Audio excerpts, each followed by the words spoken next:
যুক্তরাষ্ট্র সফরের প্রথম দিনেই মার্কিন ধনকুবের ইলন মাস্কের সঙ্গে বৈঠক করেছেন ভারতের প্রধানমন্ত্রী নরেন্দ্র মোদী। স্থানীয় সময় বৃহস্পতিবার ওয়াশিংটনের ব্লেয়ার হাউসে বৈঠক করেন দুজন। আলোচনায় উঠে আসে প্রযুক্তি, মহাকাশ, উদ্ভাবন ও ব্যবসার কথা।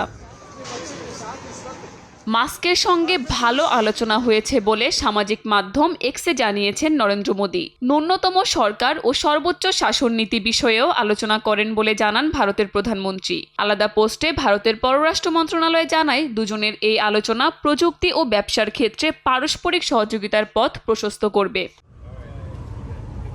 ইলন মাস্কের সঙ্গে নরেন্দ্র মোদীর বৈঠক নিয়ে মার্কিন প্রেসিডেন্ট ডোনাল্ড ট্রাম্প জানান, অতিরিক্ত শুল্কের জন্য ভারতে ব্যবসা করা কঠিন। অতিরিক্ত শুল্কের কারণে মার্কিন কোম্পানি হার্লি ডেভিডসন ভারতে মোটরবাইক বিক্রি করতে পারেনি বলেও অভিযোগ করেন ট্রাম্প। কাকুলি আখতার, সময় সংবাদ।